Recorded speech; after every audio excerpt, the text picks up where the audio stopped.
Hey, good morning, everyone. Another hot day in Houston. We are the Price Group. My name is Randy Price, along with Matt Price, part of our continuing educational efforts to keep you updated on where we are and more importantly, where do we go from here. The goal is perspective with facts sprinkled in with our opinion and some actionable ideas that can help you as we move forward during some uncertain times. So who are we? Again, Randy Price, Matt Price. We're a family-owned and operated financial planning firm within Stewart Partners. We follow a fiduciary standard, and as many of you already know, 90+% of our clients are retired. We sit down and talk to folks on a regular basis, and again, these efforts today hopefully will give you some clarity, comfort, and confidence about where we are and more importantly, where we may be going. So for those of you that are not familiar, or for clients, those that are, just a little bit of a reminder, Randy's too humble, so I'll brag on his behalf. Been awarded the awards by Barron's, Forbes, Financial Times. Randy and I both are certified financial planners. Matty Kearns, our newest team member of 2.5 years, actually just passed his certified financial planning test. It's a multi-year process to do that here in the past few weeks. So we're really excited for him, and we'll be sending out an email shortly.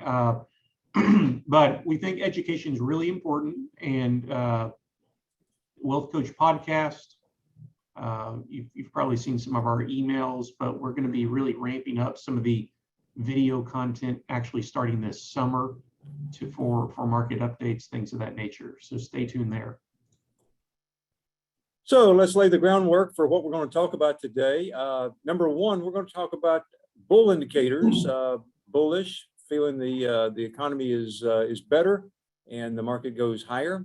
We're talking about bear indicators, what may lead us to believe that the U.S. equity markets could go lower. We're going to talk about, obviously, something on everyone's mind, number three, inflation, how that affects the bond market, number four, and then we're going to challenge everyone listening today to think long term. So let's go ahead and move forward with bull indicators of the U.S. economy. At first glance, this is a really busy slide, so let me do my best to try to kind of explain what's looking here. We said these are bullish indicators, bull meaning good, yet this is bearish sentiment. And so when we look at the image here on the right, you can see that bearish sentiment is the highest dating back to March 2009, the end of the financial crisis, the Great Recession, whatever you want to call it. And there's a little bit of a caveat. Some indicators will actually say that here last month, the negative sentiment actually got higher than 2009. It just depends on which indicator you're specifically looking at. But this one's a little bit shy of that. And let's now move our attention over to the other busy chart here on the left. When sentiment is this negative, historically speaking, over the next 6 months, the stock market has averaged round numbers at 20% rate of return. Over the next 12 months, round numbers 25% rate of return. So our crystal ball is a little bit fuzzy. We don't know if this repeats itself. History typically never repeats itself, but it often does rhyme, excuse me. So historically, bearish sentiment has been a really positive indicator for rolling returns moving forward. And I'm reminded of the Warren Buffett quote, when I see others get greedy, I get scared, and when others get scared, I get greedy. This morning, Wall Street Journal, big article, Warren Buffett buying stocks. So anyway, that's always interesting. Please continue. Yeah, we like agreeing with Warren Buffett.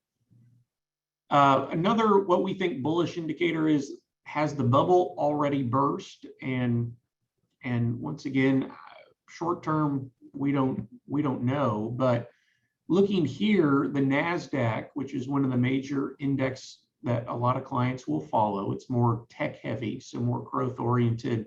Over the last 10 years, the NASDAQ has done really well, just with a lot of the technology stocks doing well. However, this year it's down more than the S&P 500, just with the technology stocks having a little more of a pullback than the overall market. But as you can see here, about half of the NASDAQ stocks are already down 50+%, which is really, I think, a head-scratching figure. Not something that even I would have guessed or Randy would have guessed, us looking at this every day, but a lot of these stocks have already had real dramatic pullbacks. Now, we don't think that there's a 2020 type of V-shaped recovery. If you remember spring of 20, the market went straight down and then it just kind of turned on a dime and went straight back up. That's not our base case. We'll talk about that in a little more in more detail here in a minute, but we think we've seen a lot of the carnage already happen with some of these growth stocks. So when you get right down to it, stocks or the stock market is all about earnings. We've sort of stumbled through the first quarter earnings season with a little bit of decline, but we've been actually surprised as we study some of the companies we own.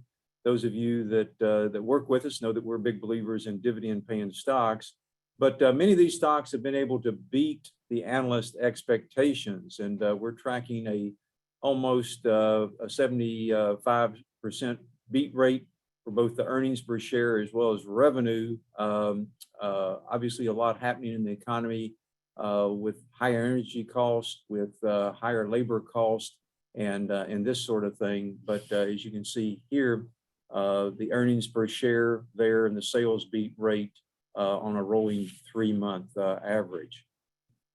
And one thing to add to that, I know it's a little bit small, but more companies are beating their earnings per share estimate when compared to long-term averages. So like Randy mentioned, we think that's another real compelling sign. People saying, oh my goodness, are companies not meeting expectations, not producing the right numbers, and on the contrary, they're actually ahead of these long-term averages. And higher earnings are always good. So looking back here, talking about jobs, very few on the left, very few slack workers remain relative to the pre-COVID, and then we look on the right-hand side, and we see that prime age employment is almost fully recovered. So looking back and thinking specifically with my career, 100% of the recessions have been preceded by the job market rolling over. And I've noticed here recently as I've been out and about, signs up where people continuing to look for workers. I talked to a gentleman who owns several restaurants in town, and he was even having trouble keeping dishwashers, and the pay, and all this has been sort of problematic also because of a lot of people wanting to work from home. But jobs, still a robust economy out there for people who want to work. So has inflation peaked? Once again, our crystal ball is a little bit fuzzy, but we think the answer would be yes. Just a few weeks ago, you saw the month-over-month consumer price index, or the CPI, come in, and it was a hair lower than the previous month. So we think that's good. We'll talk about kind of the makeup of the inflation numbers here later in the presentation. But our base case is that inflation really starts to move lower the second half of this year.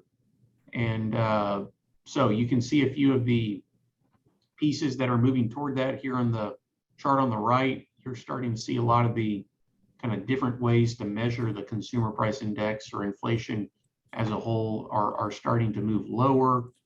Part of the inflation is we would call quote unquote transient. That's a word that's been used a lot, but a bulk majority of it we think is more fundamental. Interesting statistic. Just about 5-6 months ago, there were 150 plus boats held out at sea off the West Coast waiting to get into the different ports. That number has come dramatically down in the 30 to 40%, 30 to 40 range as of last week of boats trying to get in the port. So a lot of the supply chain bottlenecks are not fixed, but they're starting to be alleviated. And we think that's a good sign of trying to help with some of the transient part. The other part, more the fundamental piece, that's what the Federal Reserve is working on increasing short-term interest rates. So our kind of jump the gun here, peak supply chain, we think that's starting to roll over as well. The big thing also that I did not mention, chips for cars. Used and new cars actually make up 20+% of this inflation number. And the reason you're seeing these car prices move so much higher is there's not enough supply. That's obvious. But the reason there's not enough supply is the average new car that's being produced these days takes 1,000+ chips. And a lot of these cars are missing 1, 2, maybe 3 chips. So our understanding is these car manufacturers have a bunch of cars that are ready to go and they only need a couple of chips. And once those chips are received, we think a lot of that will be alleviated, which would have a very material impact on the overall consumer price index, the overall inflation number. And when we look back at history, another bullish indicator for the fixed income investors out there, we think bonds are really oversold. So the first quarter of this year proved to be one of the worst quarters for bond investors on record. We, as humans, we're linear thinkers. We've said this a lot. We've written about this a lot. But when it's rained for 7 straight days, we think, oh my goodness, it's going to keep raining forever. When bond prices move lower, we think in a linear fashion, we think bond prices are going to continue to move lower. And historically, that just has not been the case. We have a section of this presentation we'll talk about the bond market as a whole, but we think there is some stability and think that we don't think rates necessarily go lower from here, but we think that rates kind of move around. Just like the stock market, the bond market is a forward-looking entity. So we've gotten a lot of questions from clients saying, well, Matt, Randy, the Federal Reserve is increasing interest rates. Shouldn't we just raise cash and wait until they do that? And I wish it was that easy, but we think the bond market has fully priced in a lot of the future interest rate increase by the Federal Reserve. But as we look at right now, bonds are oversold by historic measures. Let's talk about valuations. Are stocks cheap, fairly valued, or expensive? We haven't been able to say that valuations are attractive actually since the COVID period back in March of 2020. We wouldn't call them super attractive, but they're a lot better on a relative basis that they have been. If we look at things here, you see on the left side of the slide, the PE is the price earnings ratio, the price of the stock divided by the earnings. The lower that ratio when you're buying a stock, typically the better. And we'll see that right now where they are in the various healthcare, financials, materials, et cetera, all of the different sectors. And then if we look at over the past 5 years, the forward-looking PEs have come lower, and they're below the pre-COVID with increased earnings. So again, back this morning I mentioned Warren Buffett buying stocks. So anyway, there is our case again for bull as far as valuations. Market volatility. We love the upside volatility, right? We love it when stocks go higher and but nobody likes it when stocks goes lower. Fundamentals suggest an opportunity for longer term investors. Earnings growth is outpacing price growth. Equity valuations back below a 5-year average, and an upside to forward earnings per share estimates. You see the line moving higher. Stocks are cheaper than the 5-year average, I think, is the key from this right there in the middle. So again, our crystal ball is not crystal clear, but again, what we're trying to do during our investment process is focus on information, focus on a repeatable process, focus on facts, and not just get emotional reading the newspaper or seeing the stories of talked to a client this morning, and he had read somewhere where an analyst had said stocks are going way lower right now, and we joked, and I said, well, where was that guy back at the first year that tell us that interest rates were going to go higher? And anyway, so market volatility here to stay, but we think an opportunity relative to where it has come from. So here's a look at our recession dashboard. We send this out on a quarterly basis by email. We just sent it out a few weeks ago. And historically, it's done a good job of helping us to see when the economy as a whole is fundamentally deteriorating. So this was great help in a 2007-2008 timeframe, where there were some blinking warning signs of the market starting to possibly roll over because of a declining economy. Honestly, this was really no help in 2020, just because of the whole COVID deal came out of left field. And so fundamentally speaking, this is a very helpful tool.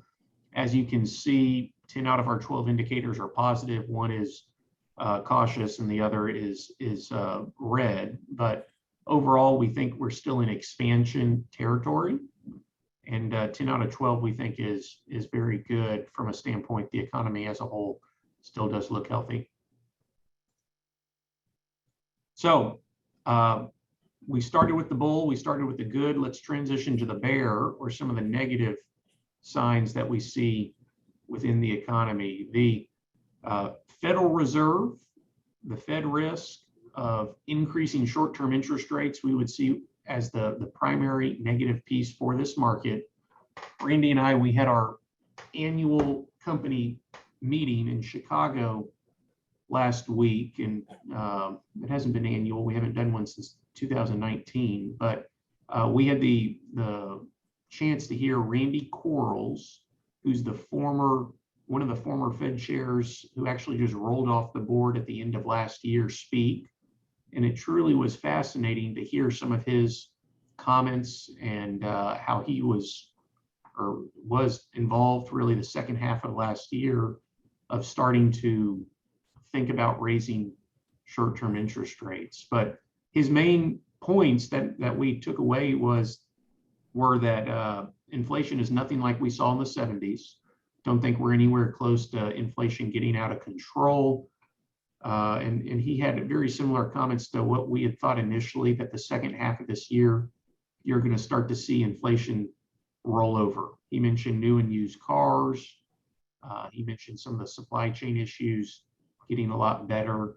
He mentioned how the Federal Reserve is what they call front loading. They're increasing short-term interest rates at a quicker clip on the front side. Last month, we saw a 50 basis point increase, and then they'll moderately start to slow that out over time. He asked the devil's advocate question. He says interest rates are where they were in 2018 and 19, and no one was worried about it then. Why do we think that the economy as a whole can't handle it now? And I think that's a pretty valid point. But nonetheless, the Federal Reserve continuing to increase interest rates continues to be one of the bearish indicators for the market. And I've got to tell the story. Randy Quarles was telling us the story. He was working late at night. He said he was in Washington by himself. His family was back home, and So he got a lot of his work done when everybody had left. And there's a panic button on each of the Fed governor's desk. And he hit that panic button unknowingly with his knee. And he said he was just sitting there looking at his computer screen. All of a sudden the door opens and like 5 guys in SWAT gear just bust into the office. And he said they just looked at each other. He said, I tried to be careful of that panic button going forward. But anyway, truly a government servant and a really smart guy. And we really enjoyed hearing him. So, okay, what about inflation? High inflation is smothering consumer sentiment. As you look at that, you know, everyone is hopeful that inflation may have peaked. Obviously, you know, you got oil prices driving some of this. Matt talked about car prices. Federal Reserve is cutting back some of their things they're doing, as well as raising interest rates. But the media focus, you can't turn on TV or hear about inflation. And it's caused some companies to have some higher profile earnings miss. But if inflation continues, and especially if it accelerates, the effect on sentiment, investor sentiment can be and will be severe. So I think this is one of the key things that's driving. A lot of people say, well, is this back like you know, the 70s where we're going to see you know, interest rates go up to double digits, when we're going to see prices go up you know, 10% a year. If they do, obviously the cost of living doubles every 7 years, the rule of 72. So anyway, we're as part of what we look at, what we monitor, and what we take into consideration as we make investment decisions. Overall, consumer sentiment at the present time is sitting at levels sort of consistent with a recession. Remember, a recession is just 2 straight quarters, 3-month periods, where the economy doesn't grow, but it's not the mild recessions that are to be scared of. Lots of times people wouldn't even know unless the government came out and told them we were in a recession. But you know, recession sounds bad because it is close to the you know, the depression word, which obviously occurred back in the 1930s. So let's look here. This data is about a month old. But look at the S&P 500 largest stocks since November 2008.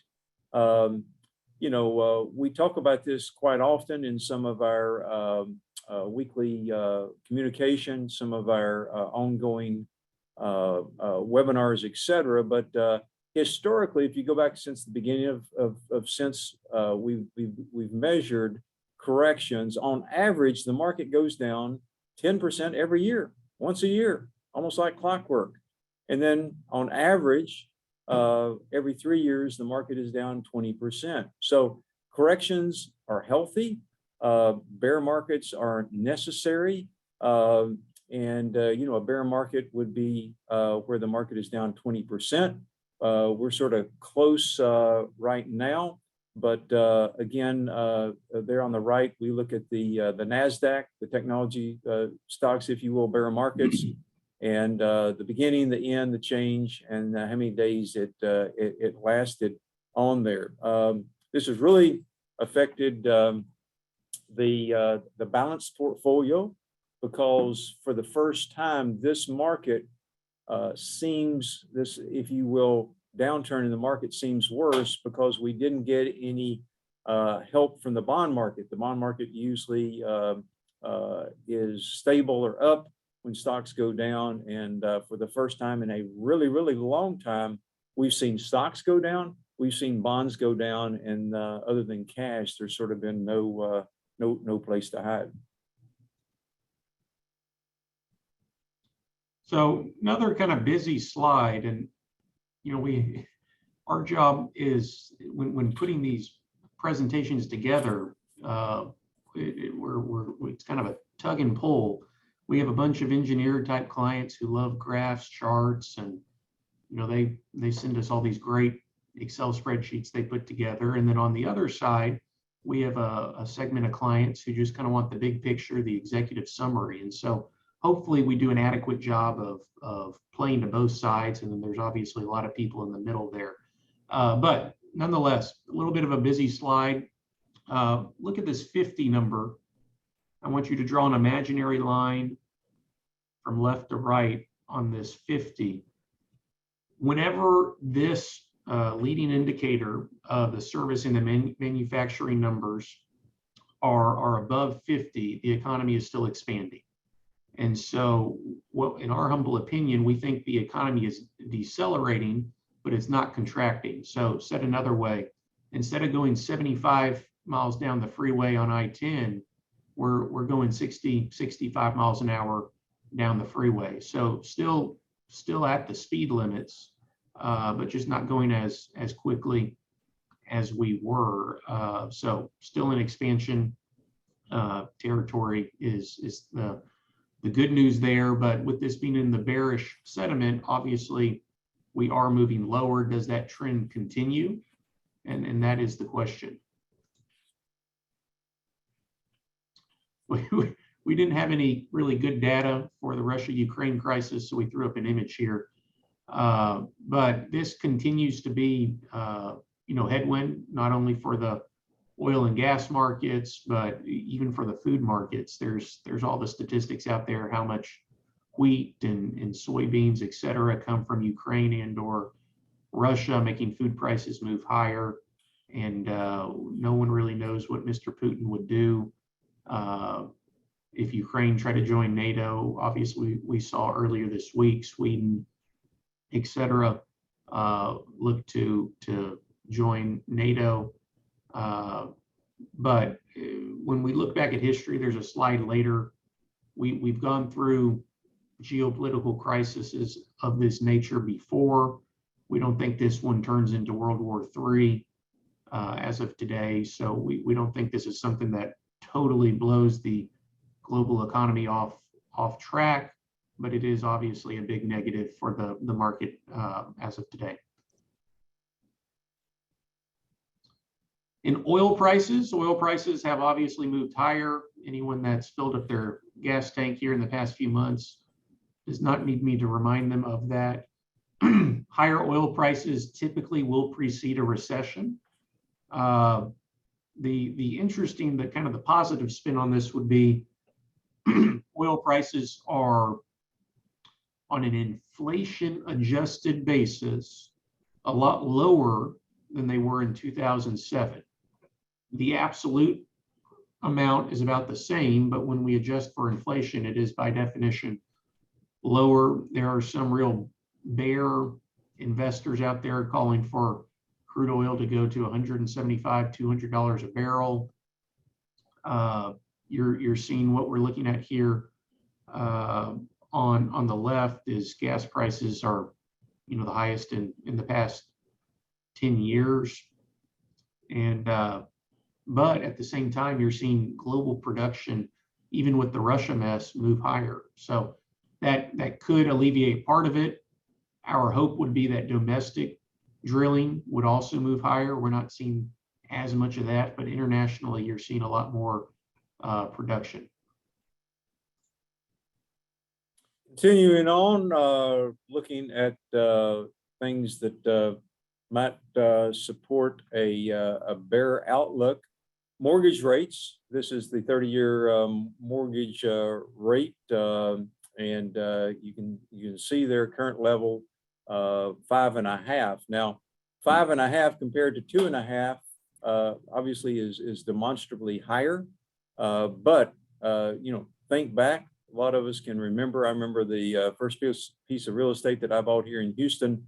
They were well in the double digits, and I had a subsidized rate from the builder of like 10%. And I thought that was just a steal. And so anyway, refinanced at 7, refinanced on down. So 5.5%, especially after you write it off on your income tax, if you can itemize, especially if you consider inflation still very doable as looking at that.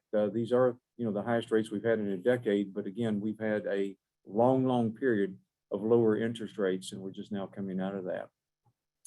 A lot of people will analysts, some of the really smart people on TV, etc., We'll talk about the difference between growth stocks and value stocks. Growth stocks, typically the technology stocks, they pay a lower dividend.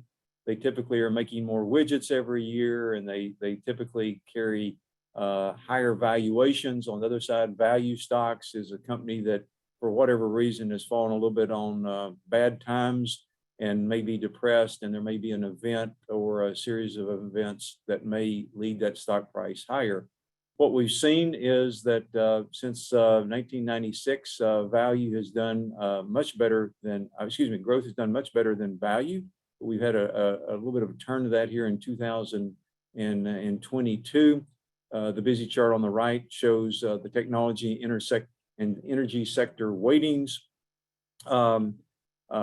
Again, this has to do with portfolio construction. This has to do with the importance of diversification. We like dividend stocks, as we've said, and many of you know, and we typically are not taking any large bets on either value or growth, but in the middle for a smoother ride. Anyway, something we do monitor, something we do look at, and does influence some of our stock decisions.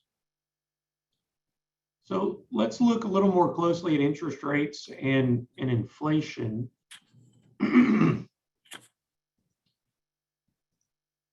And we've used this slide on a few webinars earlier this year. We still think it holds true. I want to draw your attention to the image here on the right. The y-axis here is when the Federal Reserve increased interest rates for the first time. And what this is modeling is, historically speaking, a lot of the rise in interest rates happened prior to and during the first two Federal Reserve interest rate increases. And the obvious follow-up question would be, well, why is that? We said earlier, the bond market is a forward-looking entity, and so they're pricing in not what is happening today, but what we think will happen at 3, 6, 9, 12 months down the road. And so we've had two interest rate increases thus far.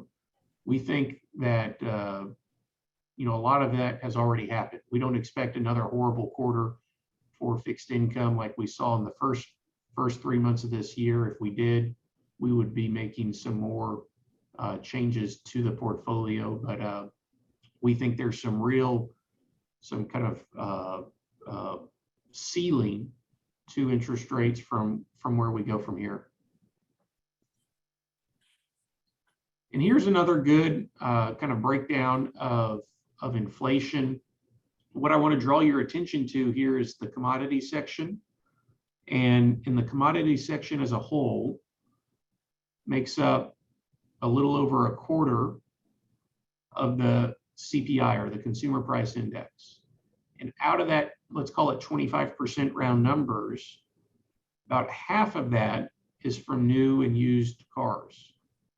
So we mentioned this briefly earlier. We think a lot of that is going to fall off when a lot of these chips start to be produced, but a bulk majority of it is here to stay. And what we expect seeing is inflation starting to slowly roll over in the second half of this year. So inflation expectations, as we've talked about here, we think that inflation has likely peaked. We hope so, and the numbers seem to suggest that. But again, the crystal ball is not 100% accurate. But you're going to continue to have elevated price pressures, especially on services. Question, where do you see inflation heading the rest of the year? The headline Consumer Price Index, CPI, expected to slowly improve. That's chart on the left. And the price of goods, price pressure to decelerate as service price pressures do accelerate. Finding people to work. I mentioned my friend that ran the restaurants, and they were paying like $18 for dishwashers, and some people would walk in and said, if you're not offered 20, I'm not interested. So anyway, tough business to be in right now. Have oil prices peaked? Wow, great question for Houston, right? Overall, the price fundamentals suggest stable to lower prices. Some of this is political. Some of this is consumption. Some of this is hotter weather and leading to more electricity usage, etc. Gasoline prices. Wow, I mean, you can spend $100 now to fill up your tank. Global oil supply continues to move higher despite Russia. They're on the right. 5 reasons U.S. oil production coming back online. Again, number 3, rig counts increased over the last 6 months. And number 4, political pressure from the Biden administration, increased global demand. So anyway, let's hope that is occurring, and oil prices have peaked, and we won't get have such high gas prices through the summer driving season. Oil is sitting on a razor's edge. Like the way this chart lays out, they're the nice edge of geopolitics, downward side pressure and upside pressure. So you sort of see a heat chart there. Downside, if the conflict there in Ukraine goes lower, OPEC-US relations improve, deal with North Korea, Venezuela production comes back online, upside pressure on the other side of that. So again, geopolitical tensions and what goes on, some of the most difficult things to forecast and to see how much they're going to affect. But obviously, we've seen a lot of that in energy prices so far this year. So we put two slides in here for the housing market, this being the first of the 2. We're of the opinion that the housing market is not in a quote unquote bubble like we saw in 2007, 2008. There's still great demand for houses. Over the past decade, a lot of analysts have written how the housing market has been just really underbuilt to service the correct areas of the country that continue to grow. So we think maybe some of the growth moving forward will be more muted, but we don't think there's a 2007, 2008 type of housing crisis where the market really just rolls over. And more specifically to all the Texans on the call, we think there's some good tailwind, just given the fact that you're seeing so many people from the West Coast moving into Texas. Florida's experiencing the same type of phenomenon. So we think that is going to really be, for the local market here, we think that's something that really would help prop prices up. Just the demand that you're seeing, we have a number of ranch real estate clients, and the stories that they continue to tell us of to buy real estate, out in the country, you have to put an offer in on the same day it hits the market, and most all properties are still going above their asking price. I mean, there's still really a competitive market for some of the ranch real estate here in Texas. Let's talk about the bond market. The history of bond market returns. This is a 1940 through 2020 slide. Positive annual return is green, negative annual return, and we see that the 10 negative years in the bond market since 1940. Well, we have the 11th year this year. Majority years were positive, even when the rates were rising. Bottom line summary, we still continue to think that bonds are a ballast over long periods of time, and that is sort of back to Finance 101. Historic moves in the bond market, third largest drawdown in the history as we look at the, if you will, the bond average, what we call the Barclays U.S. Bond Aggregate Index, or the AG as it's affectionately called. Q1, first 3 months of 2022, ladies and gentlemen, was the biggest drawdown since the early 80s. That's in my career. Moves like this are not linear. And again, depending on your outlook moving forward, short-term tax-free bonds, medium-term tax-free bonds, et cetera, are moving, are at higher rates and much more attractive rates.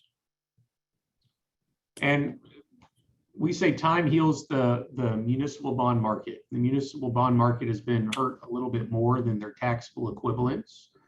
And the reason for that, over 2/3 of the owners of individual bonds are retail investors. Retail investors being mom and pop investors, not pensions, not endowments, not go down the list of professional investors. And because of that, they'll be a little more volatile. If you look here, the rolling 2-year period for tax-free bonds, it's very rare to have negative returns over a rolling 2-year period. So the first 4.5 months have not been good for tax-free bond investors.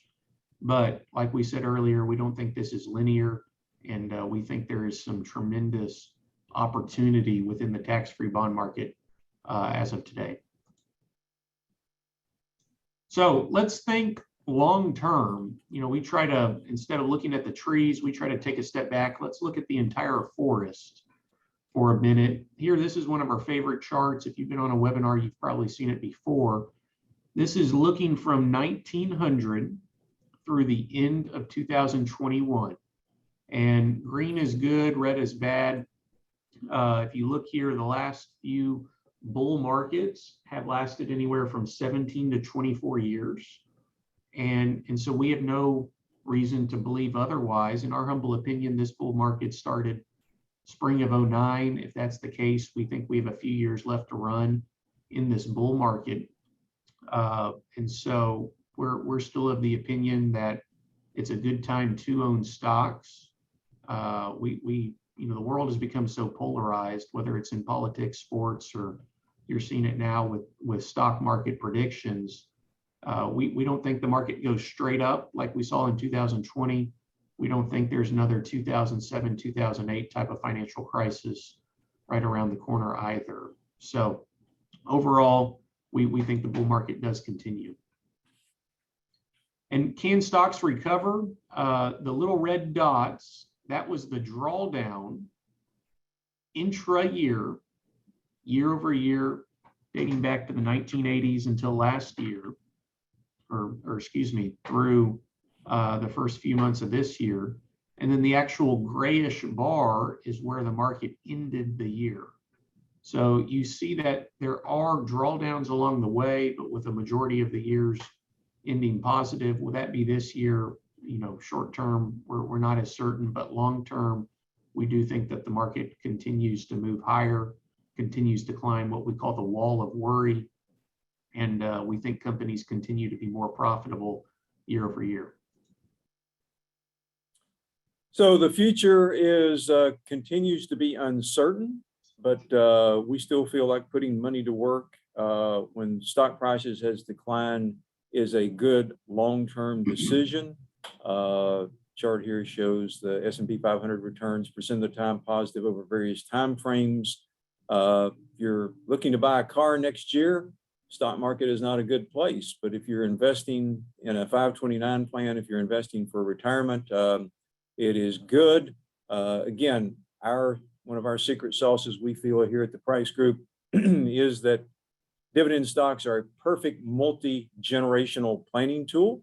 You get income, and if we're doing our job right, increasing income, and your heirs should experience some positive growth as well. And we think that always is good to be aware of. Always reasons not to invest. Love this chart going back, and not enough time to go over all this, but trade wars, crude oil, taper tantrum, gold high, bear markets, and yet stocks have traditionally climbed a wall of worry, and we think that that continues, especially today. So fundamentally, let's really oversimplify something. What drives stocks higher? And the stock market, it's going to bounce around, but in our humble opinion, and history proves this to be true, if companies can continue to increase earnings, stock prices will move higher. And we're seeing that now. Earnings are still coming in above expectations. And then the second thing we need is a healthy consumer who can go out and stimulate the economy. And so whenever we talk to clients, and probably told a handful of clients on the call this, myself or Randy has said it, they say, well, we just purchased a new car. And we'll say, thank you for stimulating the economy. And so over 60% of the economy is directly from the consumer. So we think that the consumer still looks really healthy. You know, looking back at 2007-ish timeframe, the consumer had way too much debt, did not have a lot of cash on their personal balance sheets, and that's quite the opposite now. Consumers have a ton of cash in their savings and checking accounts, and we're at a very, compared to history, very low level of debt that each household is holding. So we would encourage you block out all the other noise. CNBC is not your friend. They're there to get you to click on their advertisements. They're there to keep you tuned in for the next segment. And we think a lot of what you see written about online, on TV, is not necessarily prudent financial advice for your personal situation. And so with that being said, let's take just a quick 1 or 2 minutes to review our process. A lot of clients are familiar with this, but we call our holistic plan our Live Well plan. We call it that because we want our clients to live well, but then I inherited Randy's cheesy gene, and we're a little bit cheesy here at the Price Group. But what we're doing is we're taking all aspects of your financial life and pulling them together. Future car purchases. What do we think inflation is going to do? What's your family index number, your average rate of return that we're projecting over a market cycle? And happy to report, for the clients that we've looked at their Live Well plan with this drawdown, not a lot's changed. And that's good news because of a couple of things, but the biggest being a bad couple of quarters is typically not going to derail your retirement. And so clients have access to this within their online portal. We're always happy to review this. We're typically updating this plan every 12 to 18 months. We usually get a lot more questions when there is a market pullback to update the plan. But we'll try to create the perspective when reviewing this. Okay, for example, if your family index number was 4%, and once again, we want to average a 4% rate of return over a market cycle. Happy to report most clients are well ahead of that over the last few years. And that's not a pat on Randy's back or my own back, but markets have just done better than we would expect it. So even with pullbacks, Randy mentioned earlier, they're very normal, but updating your Live Well plan can be provide a lot of comfort, confidence, and clarity for your financial future. So as we round third base here, just a couple more minutes, why do I need an investment process? You need an investment process because without one, you're prone to making decisions based more on emotion. Talked about how much can you spend in retirement? How do you invest to meet your needs? When you're stressed, one side of the brain doesn't work as well, and you don't make as good of decisions, investment-wise, etc. That's why you'll often hear advice to someone who's just lost a loved one: don't make any big decisions for a period of time. Discipline, income generation are the core principles of what we do. And if you have income coming from your portfolio and your portfolio is down, our joke with our client base is, hey, that's the next generation's problem. If they are down, you're living off the income. But discipline is never easy. Discipline getting up out of bed to go to the gym. Discipline not having that extra serving of mashed potatoes or a meatloaf or whatever. But our goal here at the Price Group is to protect your assets, generate income that you need, and to live with clarity, comfort, and confidence.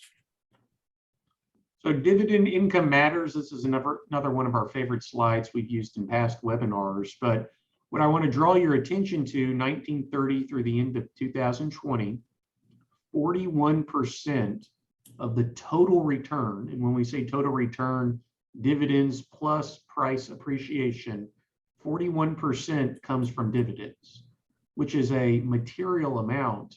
And so that's why we're such big believers in dividend paying stocks for someone who is approaching retirement or currently retired. And like Randy mentioned, income needs in retirement. Rule number one is produce income. Rule number two, don't forget rule number one. So let's summarize, and then we'll make some time for questions. What have we talked about? And this is really sort of the same thing that we talked about at our beginning of the year webinar. Inflation here to stay, but will get lower toward the second half of the year. Interest rates continue to go higher, but will not get out of control. Better to invest in America than overseas at some point. That perhaps will change, but we think there's a continued increase in earnings here. COVID, we think it will be less of a factor. Build Back Better plan we talked about, which would be a much smaller tax overhaul, if any. Political gridlock, expect some changes in November. Health of the economy, 10 of our 12 indicators continue to look positive, and geopolitical tensions are always the wild card. So again, have an investment process. Don't get emotional, and make sure you are aware of things you can control. Worry about the things that you can control as opposed to the things you can't control. And again, our Live Well plan, if we do that right, you get clarity. Clarity leads to confidence. Confidence leads to the ultimate goal for our clients of comfort. So, Matthew, questions as we're right at the 52-minute mark. We went just a little bit long with a little bit more information, but yeah, I have two quick questions. Thank you for a great webinar. Can we have a copy of the slide deck? We are recording this, and we'll post this to our YouTube page. We'll make sure to send out a copy of the recording. Unfortunately, we can't distribute the slide deck. That's just at the request of our compliance team for whatever reason. And Randy, I'll let you take the next one here. Do you see any threats of the US dollar losing its status as the world reserve currency? Right now, the US dollar is sort of the cleanest shirt in the dirty laundry. Higher interest rates, rule of law, and it's talked about petrodollars, or some people are now paying for oil and others, but for now, the dollar remains king. Going forward, it's the question would be who would be the heir apparent, and so until someone steps forward and can do that, that would be the dollar is going to be there. Obviously, losing the dollar as the world reserve currency would be a cutback on the United States, and some of the printing of money that we've been doing has done a favor to that, but the higher interest rates are for now propping up the dollar. Complex question, good question, and time will tell. So again, running just a couple minutes long. We thank you for your time this morning. If you would have further questions, feel free to Matt, roll that slide forward if you would, please. Yeah, one more question just came in. Okay. Is now the time to invest all your excess cash? That's a good one. Let me pull the crystal ball out just a second. We are big believers in dollar cost averaging, even in this type of market. So when we look back over the last 2 years, we've been, because of COVID, a lot of investors think it came straight down and then, oh my goodness, I need to buy just on this perfect moment, and then the stocks will go straight up if I can time the bottom. We're of the opinion we just shop around for a while. We don't think the market goes straight up from here. We don't think there's another 15–20% downside from here. And if that's the case, we think incrementally putting money in over a 2, 4, 6 month period is going to really mitigate the effects of poor market timing. So, and when we talk about dollar cost averaging, we have a rule that we'll share. The market's down 10%, you take half of the cash that you were sitting aside and put that to work. the market's down 20%, you put your remaining cash. Most often made mistake on dollar cost averaging is getting greedy when you get a better buying opportunity for stocks, and it's going to go lower. So good answer, Matt. And yes, we think there's opportunities, but thank each of you so much for your most precious commodity, which is your time. Feel free to reach out to us. That's Maddie, that's Tiffany, Matt, and Melissa. I'm in the middle there, and there's our contact information. No cost, no obligation. We sit down to talk with people all the time. If there's a good fit, we'll both know it. If not, we'll also know it. We'll shake hands and we'll part as friends. But again, part of our continuing educational endeavors. Hope you've enjoyed this. Again, thank you. Have a good rest of the afternoon, and we're here for questions, comments if you need us. Take care.